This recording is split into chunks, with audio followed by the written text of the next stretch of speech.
In prior videos that I've posted, I've discussed some of the controversies and problems associated with soy protein.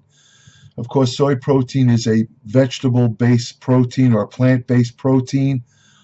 It's very common in bodybuilding. It's been around for years. When I first got into bodybuilding, soy proteins were among the major protein supplements. Soy protein, or soy itself, is unique in that it contains all the amino acids, although its content of essential amino acids, which are most important for building muscle, is inferior to that of animal protein, such as whey or milk protein. However, soy protein is usually considered a good alternative for example, vegetarians or vegans who don't want to consume any type of animal product. There have been some studies showing that soy protein, well, let me put it this way, the studies about soy protein and building muscle tend to be what is termed paradoxical, because some studies have shown that soy protein is nearly as good as whey protein in promoting anabolic effects or muscle building effects.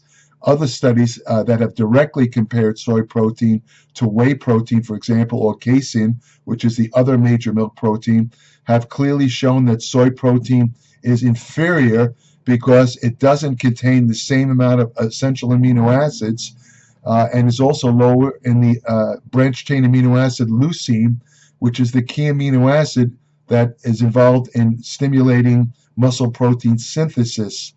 Other studies have indicated that soy protein, for some reason, tends to be taken up by cells in the gut area rather than muscle. In other words, a lot of it is used to repair, for example, internal organs, or to be used for protein synthesis in other parts of the body rather than muscle, whereas whey and other animal proteins tend to be more used for, let's say, muscle building.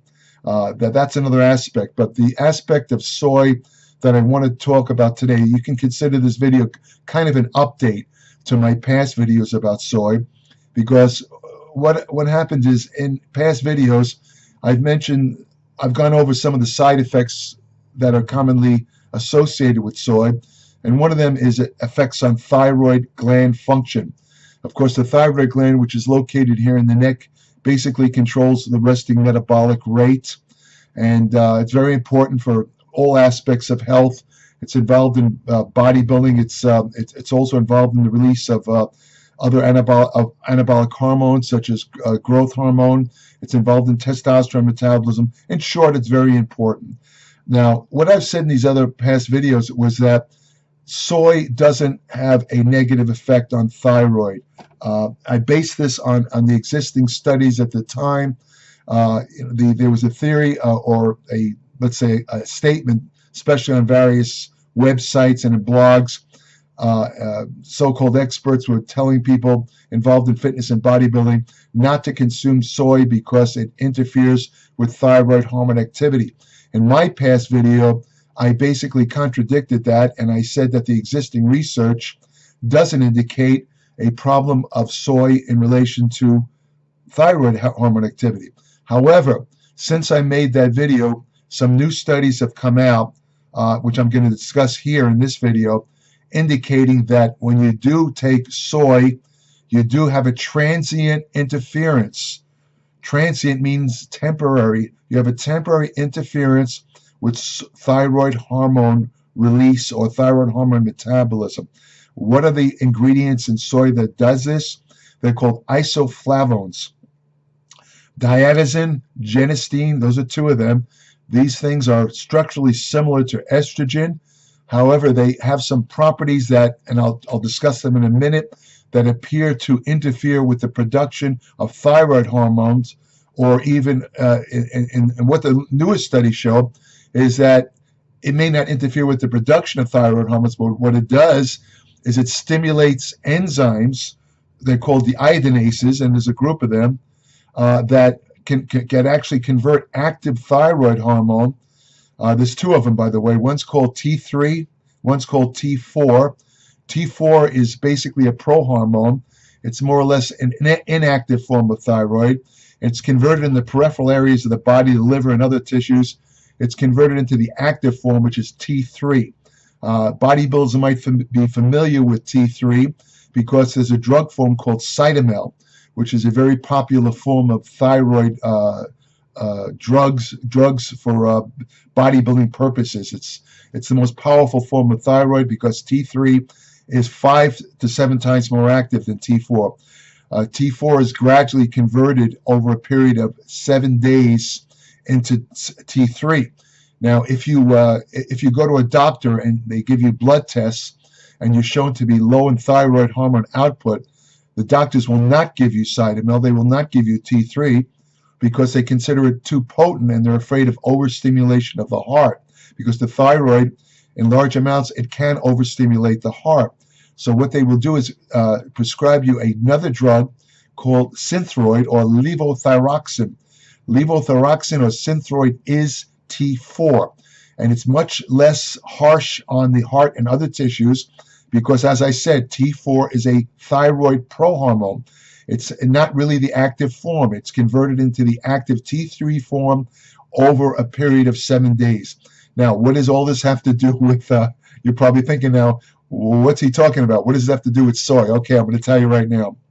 It turns out that the isoflavones that I mentioned, such as genistein, diazine, they appear to interfere with the activity of enzymes called the iodinases, which are involved in both the production of thyroid hormone, and also some of them have the property of converting active thyroid hormone into a form called reverse T3. Reverse T3 is basically an inactive, inert form of thyroid hormone. Now, anyone who's gone on a diet and who's experienced what they call a dieting plateau has felt the effects of reverse T3. Because what happens is when you go on a diet and you lower your calories substantially, the body senses this, and after a couple of weeks, it varies. It could be 2 weeks, could be 3 weeks, could be 4 weeks. It varies with individuals. The body senses the decrease in calories, and it somehow construes this to be a starvation state. So to protect the cannibalization of your tissues, such as muscle, it takes your active thyroid hormone, the T3 and the T4, and it converts them into this reverse T3 form, which basically has no thyroid activity. So what happens there is your resting metabolism drops like a rock. So, of course, when that happens, even with a low-calorie diet, suddenly you're going to stop losing weight because your metabolism's basically dead. There's ways around this. You can take an outside source of thyroid hormone, such as you can take a T4 like Synthroid. Some resort to taking T3, Cytomel. I think the best way, which I've written about in my Applied Metabolics newsletter, is to use a form called Armour Thyroid, because Armour Thyroid is almost like a food supplement. It's basically thyroid derived from pigs, and it contains the full spectrum of thyroid hormones, both T3 and T4.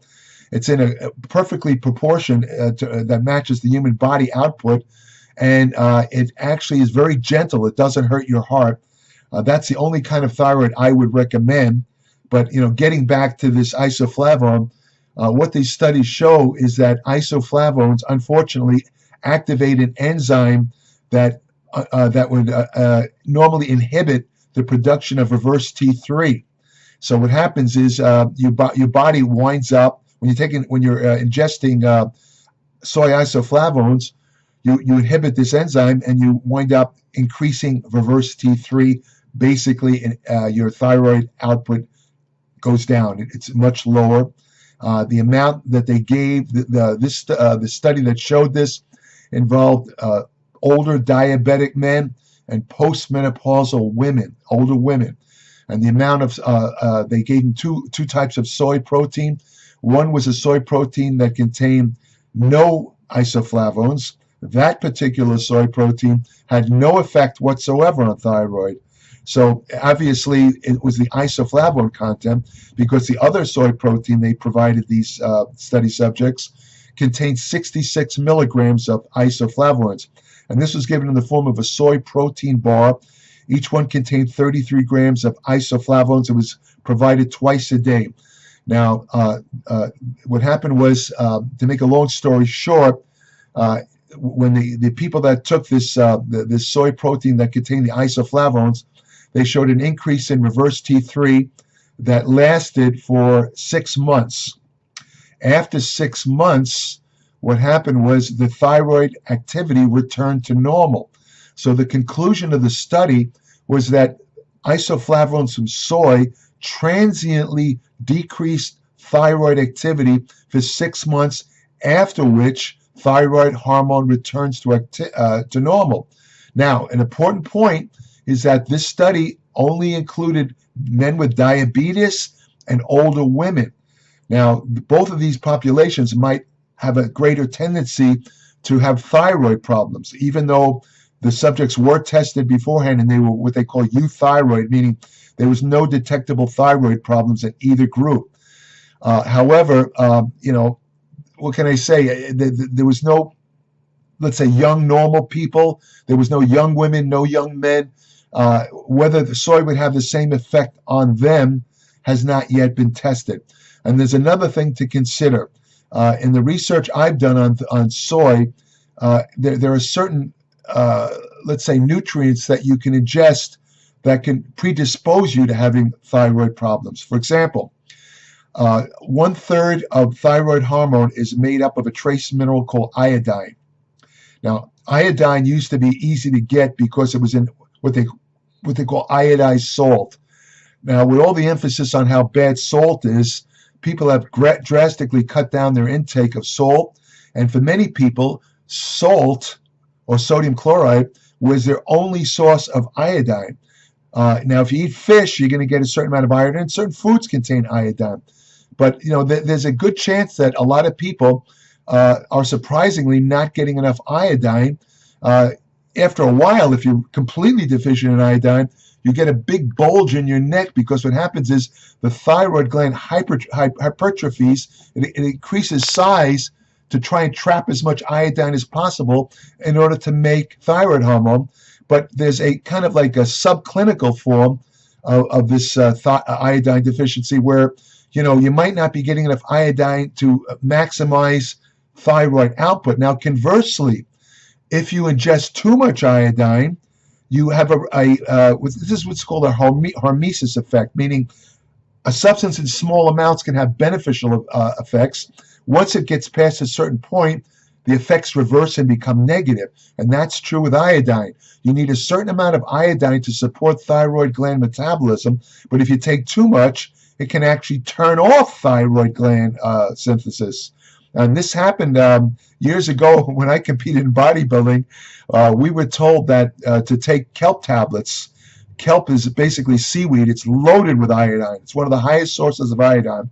And some of us got carried away, including me. I admit it. When I was training for a contest, I remember I was on a low carbohydrate diet, and I decided I wanted to speed up my thyroid to burn more fat. So I increased my kelp intake from an average of maybe 5 tablets a day to 50 tablets a day. Now, what happened was, I didn't know why at the time, but I had been losing fat pretty steadily. After about a week of taking 50 tablets a day of kelp, I suddenly hit this horrible plateau where I just wasn't losing any more fat. What happened was, I think, but I didn't know what I was doing really, but I think I ran out of the kelp tablets and I never bothered to get them again. And as soon as that happened, I started losing fat again. So I experienced myself the over-iodine effect, if you want to call it. Another mineral, but the important point is that iodine in small, tiny trace amounts is needed for thyroid hormone synthesis. Now, if you ingest soy isoflavones and are not getting enough iodine, you're probably, without question, going to have thyroid problems. So you got to also consider the effects of iodine. There's another trace mineral called selenium. Selenium, again, in small amounts, is needed for the production of thyroid hormone. Again, just like iodine, however, in large amounts, it interferes with a primary thyroid hormone called thyroid peroxidase, which is needed to manufacture or produce thyroid hormones. So too much selenium can also interfere with thyroid hormone production. As a matter of fact, 50% of women get this autoimmune disease where their own antibodies basically destroy their thyroid hormone in the blood before it can interact with thyroid hormone receptors. So they can take a normal thyroid hormone blood test and show up as normal, and yet they're hypothyroid, they're low thyroid. This autoimmune condition is called Hashimoto's disease, and they've discovered that if you give these women a certain amount of selenium, it actually prevents the effect on the thyroid gland. In other words, it overcomes the autoimmune effect and allows these women to have normal thyroid. This, however, is just, they're just beginning to look into this. So I'm not telling women to go out and buy selenium if you suspect you have Hashimoto's. And by the way, the only way of knowing that is you have to take what's known as a thyroid antibody test. It's much more common in women. About 50% of women are walking around with this autoimmune thyroid disease. And what happens there is if they need to go on a diet, and even if they cut calories, it's going to be a long uphill fight for them because their metabolism is running at a very low burn. If they take a little bit of thyroid hormone, boom, they're right back to normal.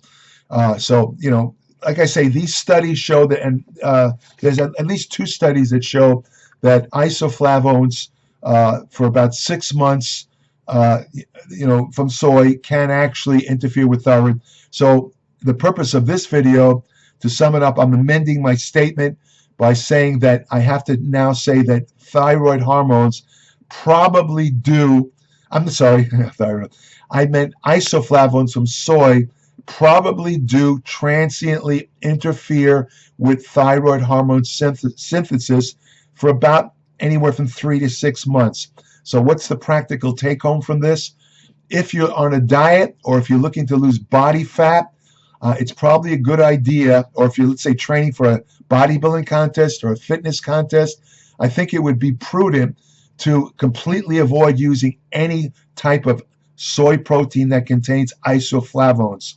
Again, the final word isn't in. We don't know if this happens in young men and women, but looking at the mechanisms of what occurred in the diabetic men and older women, it probably does also occur in young men and women. Again, no studies show this as yet, but I would strongly suggest if you're on a diet looking to lose, again, trying to lose body fat, preparing for any kind of bodybuilding or fitness contest, don't ingest any soy protein that contains isoflavones. And that's the message I wanted to give you in this video. If you want further information about nutrition, I'm talking in depth. I'm talking, the whole kitchen sink about nutrition, exercise science, hormonal therapy, anti-aging research, fat loss techniques that really work, women's health and fitness, the truth about supplements, nothing held back. I don't hold back nothing. I'm not involved with any supplement company. I'm going to tell you the 100% truth about supplements.